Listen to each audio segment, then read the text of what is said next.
कैसे हो मेरे प्यारे साथियों। स्वागत है आज फिर से आपके ही प्यारा सा यूट्यूब चैनल साइंस 30 में। साथियों, आज मैं फिर से आप लोगों के लिए छक्का छुड़ा देने वाले क्वेश्चन लेकर आया हूँ केमिस्ट्री का।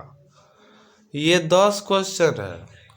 अगर ये 10 क्वेश्चन आप कंप्लीट कर लेते हैं ना, तो आपको 5 क्वेश्चन तो इसी में से रहेगा। ये मेरा गारंटी है। अगर नहीं रहेगा तो आके एग्जाम में से आप इस पर कमेंट कीजिएगा, सर आपने बोला था 10 में से 5 रहेगा लेकिन एक भी नहीं रहा। तो ऐसा नहीं होगा। ये क्वेश्चन आप लोग के लिए बहुत इम्पोर्टेंट है साथियों। अब वीडियो अच्छा लगेगा ना तो लाइक व ज़रूर कर दीजिएगा और दोस्तों के साथ शेयर करना नहीं भूलिएगा। नहीं तो अपना काम बन गया, दूसरे के लिए क्या टेंशन है। दूसरे को भी शेयर कर देना है ना। तो क्यों ना एक नए अंदाज में इसको पढ़ें और समझ जाए, और एग्जाम में क्या करें, उधर से छाप के आ जाए, पता चले एग्जामिनर को भी कैसा स्टूडेंट से पाला पा रहा है। नहीं ना। चलिए शुरू करते हैं क्वेश्चन को। आरएनए एवं डीएनए में अंतर बताने के लिए बोल रहा है। आरएनए जो होता है ना उसमें और डीएनए में डिफरेंट पूछ रहा है, तो क्या क्या होता है। तो आरएनए का डिफरेंट कर रहा है। यह एक कुंडलित होता है। यह क्या होता है? यह एक कुंडलित होता है। एक कुंडलित मतलब समझते हैं, ऐसे ऐसे होता है एक कुंडलित, समझ गए। यह क्या होता है? द्विकुंडलित होता है। ये क्या होता है? द्विकुंडलित होता है। तो द्विकुंडलित देखिए ऐसे ऐसे हो गया, और फिर इसी पे ऐसे ऐसे हो गया, तो ये क्या हो गया?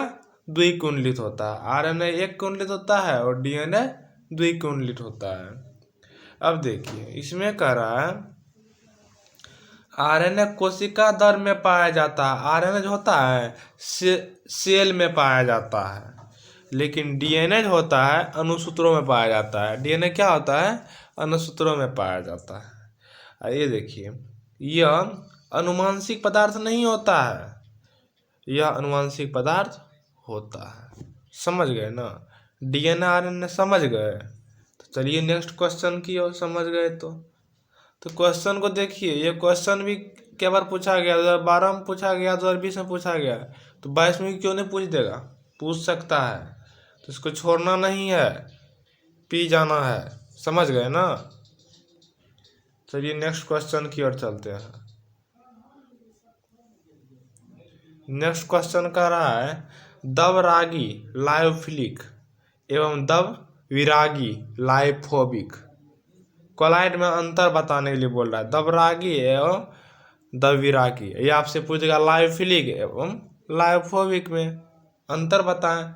देखिए इसमें बड़े बड़े अणु कणों के रूप में रहता है। इसमें बड़े बड़े जो पार्टिकल होता है ना, वो किस में रहता है? मॉलिक्यूल के रूप में रहता है। इसमें छोटे छोटे पार्टिकल कणों के रूप में रहता है। इसमें छोटे छोटे जो अणु होते हैं कणों के रूप में रहता है। समझ गए। यह अधिक अस्थायी होता है। यह क्या होता है? अधिक स्टैटिक होता है। यह कम अस्थायी होता है। इस पर आवेश की मात्रा शून्य होती है। इस पर आवेश की मात्रा धनात्मक तथा ऋणात्मक दोनों होती है। इस पर आवेश की मात्रा होता है ना, प्लस और माइनस दोनों होती है, ऋणात्मक धनात्मक दोनों होती है। लेकिन इस पर आवेश की मात्रा क्या होती है? शून्य होती है। ये क्वेश्चन भी देखिए साथियों, 2010 में और 2017 में पूछा गया है। तो क्यों ना 22 में पूछ सकता है। इसको छोड़ना नहीं है, पी जाना है। समझ गए ना? ये 2 मार्क का क्वेश्चन है, तो 2 मार्क को छोड़ना उड़ना नहीं है, सबको ऑब्जर्व कर लेना है। कहाँ जाओगे? अब ये देखिए, लास्ट तक जुड़े रहिएगा साथियों, बहुत इंटरेस्टिंग है। अब कह रहा है भौतिक अधिशोषण एवं रासायनिक अधिशोषण में अंतर बताने के लिए बोल रहा है। तो भौतिक अधिशोषण क्या होता है? इस फिजिकल एब्सॉर्प्शन और केमिकल एब्सॉर्प्शन होता है। नहीं, अब देखिए भौतिक अधिशोषण जो होता है, इसमें अधिशोषण ऊष्मा का मान कम होता है। इसमें होता है ना ऊष्मागमन क्या होता है, कम होता है। किसमें, भौतिक अधिशोषण में। इसमें अधिशोषण ऊष्मा का मान अधिक होता है। इसमें होता है अधिशोषण ऊष्मा का मान क्या होता है, ज़्यादा होता है, अधिक होता है। भौतिक अधिशोषण ताप बढ़ने पर घटता है। भौतिक अधिशोषण जो होगा, टेम्परेचर जो बढ़ेगा तो क्या होगा, डिक्रीजिंग हो जाएगा। और रासायनिक अधिशोषण जो होता है, ताप इंक्रीजिंग होगा, ताप बढ़ने पर भी क्या होता है, ये भी बढ़ता है। भौतिक अधिशोषण ताप बढ़ने पर घटता है और रासायनिक अधिशोषण ताप बढ़ने पर बढ़ता है। समझ गए। रासायनिक अधिशोषण अगर ताप बढ़ेगा तो क्या होगा, वह बढ़ने लगता है। यह विशिष्ट नहीं होता है, यह अति विशिष्ट होता है। यह विशिष्ट नहीं होता, यह क्या होता है, अति विशिष्ट होता है। अब चलिए नेक्स्ट क्वेश्चन की ओर। ये क्वेश्चन भी देखिए साथियों, आपको 2012 और 13 दोनों में पूछा गया है। समझ गए ना। तो ये क्वेश्चन लगातार पूछा 12 और 13 में, तभी से नहीं पूछा तो 22 में पूछ सकता है। समझ गए ना। एक तो करुणा लिया जाए, पूरा चौपट कर दिया। अब देखिए, मोलरता एवं मोललता में अंतर पूछ रहा है। तो मोलरता एवं मोललता में अंतर, ये 2015 में पूछा गया क्वेश्चन। देखिए, मोलरता 1 मीटर विलियन में घुले विलय की कुल संख्या की मोलरता कहते हैं। 1 लीटर सॉल्यूशन में घुले सॉल्यूट की कुल संख्या को क्या कहते हैं, मोलरता कहते हैं। और 1 केजी विलियन में, देखिए ये लीटर में है और ये केजी में है। 1 केजी सॉल्यूशन में घुले सॉल्यूट की कुल संख्या को मोलरता कहते हैं। ये किस में होगा, ये संख्या में होगा। ये किस में होगा, लीटर में। मतलब इसको ये केजी में, ये लीटर में। समझ गए ना।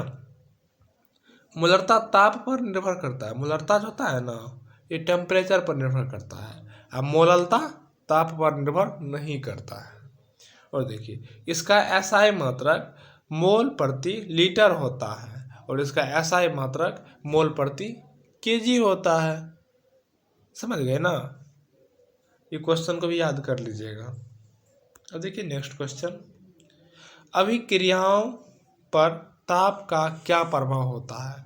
ये क्वेश्चन देखिए आपको 2016 और 2020 में पूछा गया है, तो क्वेश्चन पूछा जा सकता है साथियों। अभिक्रियाओं पर ताप का क्या प्रभाव पड़ता है। जब ताप जितना ही अधिक रहता है, अभिकारकों के बीच अभिक्रिया उतना ही तेजी से होता है। हर 10 डिग्री ताप बढ़ने पर अभिक्रिया का वेग 2 गुना हो जाता है। क्वेश्चन को समझिए, ताप जितना अधिक रहता है, टेम्परेचर जितना अधिक रहता है, अभिकारकों के बीच रिएक्टेंट होगा ना, रिएक्टेंट के बीच रिएक्शन उतना ही क्या होता है, तेजी से होता है, इंक्रीज होता है। और 10 डिग्री टेम्परेचर बढ़ने पर रिएक्शन का वेग क्या होगा, 2 गुना हो जाता है। वेलोसिटी क्या होता है, 2 गुना हो जाता है। समझ गए। तो ये नेक्स्ट क्वेश्चन, ये 2016 से पूछा गया क्वेश्चन है।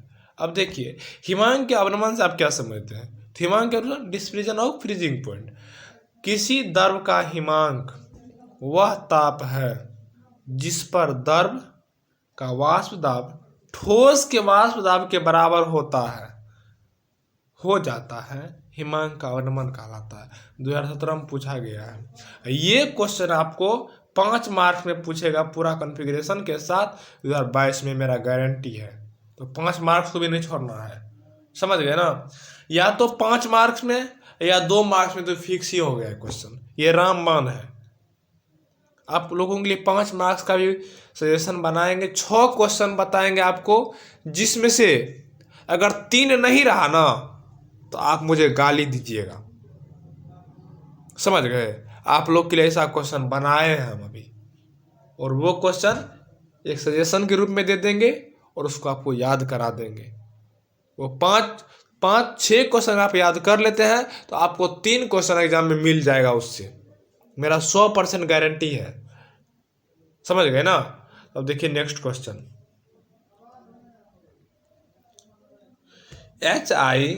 HF शक्तिशाली अम्ल है। क्यों, या HF से दुर्बल अम्ल है क्यों। अब अगर क्वेश्चन आपसे पूछ देगा HI जो होता है HF से शक्तिशाली अम्ल है क्यों, फिर दूसरा क्वेश्चन आपसे पूछ देगा वही एग्जामिनर HF जो होता है HI से दुर्बल होता है क्यों, तो कन्फ्यूज कुछ नहीं होना है। इसमें पूछ रहा है आयोडीन जो होता है फ्लोरीन से शक्तिशाली अम्ल होता है क्यों, और इसमें पूछ रहा है फ्लोरीन जो है आयोडीन से दुर्बल अम्ल होता है क्यों। इसका आंसर देखिए HI मतलब हाइड्रोजन आयोडीन, तो आयोडीन की अम्लता HI की अम्लीय शक्ति HF मतलब फ्लोरीन से अधिक होता है, क्योंकि HI के बंधन लंबाई HF के बंधन लंबाई से अधिक होता है, समझ गए। अतः HI जो होता है HF से शक्तिशाली अम्ल है। अब ये क्वेश्चन आपसे पूछ देगा कि HF HI से दुर्बल अम्ल है क्यों, तो ये क्वेश्चन में होगा HF HI से दुर्बल अम्ल है क्योंकि HF के बंधन लंबाई से अधिक होता है, HI के बंधन लंबाई से क्या होता है, कम होता है, अधिक होता है। तो अतः HI होता है HF HI से शक्तिशाली अम्ल है, क्या कहते हैं दुर्बल अम्ल है, यहाँ पर दुर्बल ना होगा तो दुर्बल अम्ल है। देखिए नेक्स्ट क्वेश्चन, ये क्वेश्चन 2014 और 2018 में पूछा गया है, इसको भी याद कर लीजिएगा, समझ गए ना। अब देखिए PCl5 ज्ञात कीजिए, PCl5 ज्ञात कीजिए जबकि NaCl5 ज्ञात नहीं है, क्यों। अब देखिए इस क्वेश्चन को, नाइट्रोजन N में d ऑर्बिटल नहीं होता है, ये बात तो सभी जानते होंगे, नाइट्रोजन N में d ऑर्बिटल नहीं होता है, लेकिन फास्फोरस में d ऑर्बिटल उपस्थित रहता है, इसीलिए PCl5 ज्ञात है लेकिन NaCl5 ज्ञात नहीं है। इस क्वेश्चन को डायरेक्ट बनाना है, तो नाइट्रोजन जो होता है उसमें d ऑर्बिटल नहीं होता है, लेकिन PCl में क्या होता है, d ऑर्बिटल प्रेजेंट रहता है, समझ गए ना। इसका Cl के क्लोरीन कितना है 5 है, फास्फोरस कितना है 1 है, तो इसका आप बॉन्ड भी बना सकते हैं, लेकिन 2 मार्क्स आपको इतना ही बताना है, समझ गए ना। ये आपको 2012 में पूछा गया क्वेश्चन है। अब देखिए 39वां क्वेश्चन क्या करें, प्रासरण एवं विसरण में अंतर पूछ रहा है, ओस्मोटिक और डिफ्यूजन में अंतर पूछ रहा है, नहीं प्रासरण और विसरण। प्रासरण की क्रिया को रोका जा सकता है, विसरण की क्रिया को नहीं रोका जा सकता है। प्रासरण की क्रिया जो होती है उसको क्या करता है, रोका जा सकता है, लेकिन विसरण क्रिया को नहीं रोका जा सकता है। प्रासरण केवल विलायक में होता है, प्रासरण केवल क्या होता है सोल्वेंट में ही होता है, और विसरण केवल विलयन में होता है, विसरण जो होता है विलयन में ही होता है। प्रासरण सिर्फ सोल्वेंट में होगा और विसरण किस में होगा, सॉल्यूशन में होता है। प्रासरण की अर्धपराग में झिल्ली मतलब सेमी परमेम्ब्रेन से होती है, प्रासरण की क्रिया जो होती है अर्धपराग में झिल्ली से होती है, और विसरण की क्रिया अर्धपराग में झिल्ली की आवश्यकता नहीं होती है। विसरण की क्रिया में सेमी परमेम्ब्रेंस की आवश्यकता नहीं होती है, लेकिन प्रासरण क्रिया में सेमी परमेम्ब्रेंस की प्रक्रिया होती है, इसको आप शॉर्ट में SPM भी कह सकते हैं, समझ गए। अगर आपसे पूछ दिया जाए ओस्मोटिक प्रेशर क्या होता है, जब किसी SPM में उपस्थित सॉल्यूशन पर लगाया गया वैसा एक्सटर्नल प्रेशर जो सॉल्वेंट के पार्टिकल को SPM प्रवेश होने नहीं देता है, उसे ओस्मोटिक प्रेशर कहा जाता है। देखिए इसका आंसर यहाँ मिल गया ना। अब देखिए नेक्स्ट क्वेश्चन, ये क्वेश्चन देखिए साथियों 2 मार्क्स की है। लोहा की 2 अयस्कों के नाम लिखने के लिए बोला, 2013 में पूछा गया, 2015 में पूछा गया और 2016 में पूछा गया है, समझ गए ना। तो ये क्वेश्चन देखिए, मैग्नेटाइट Fe3O4 और हेमेटाइट Fe2O3, तो लोहा के 2 अयस्क पूछ रहा है, मुख्य 2 अयस्क का नाम, तो क्या होगा मैग्नेटाइट और हेमेटाइट। साथियों अगर वीडियो अच्छा लगे ना तो लाइक एक बार जोर से कर दीजिएगा, अगर सब्सक्राइबर नहीं किए होंगे ना तो तो सब्सक्राइबर को ज़रूर कर लीजिए, समझ गए। ये आपको रिजल्ट तक काम देगा ये चैनल आपको। अगर आप कंपटीशन का तैयारी करेंगे ना तो वो भी इसमें काम देगा, क्योंकि आपको कंपटीशन का भी इसी चैनल पर ही होगा। तो आप सब्सक्राइब कर लीजिए, समझ गए। इस पे आपको मैथ और रीजनिंग की क्लास और जीएस की क्लास इसी पे होगा, कंपटीशन का भी, और 10 12 तो चलते रहेगा, और न्यूज़ भी आपको इसी चैनल में मिल जाएगा। तो इसको सब्सक्राइब ज़रूर कर लीजिए और नोटिफिकेशन बेल को ऑन करना बिल्कुल भी मत भूलिएगा, क्योंकि अगर आप भूल गए ना तो सब्सक्राइबर का कोई फ़ायदा नहीं होगा, समझ गए। तो चलिए मिलते हैं फिर से किसी नेक्स्ट वीडियो में, तब तक के लिए बाय। और मन धन तन से पढ़ाई कीजिए, कहें कि आपकी 1 फरवरी दूर नहीं है।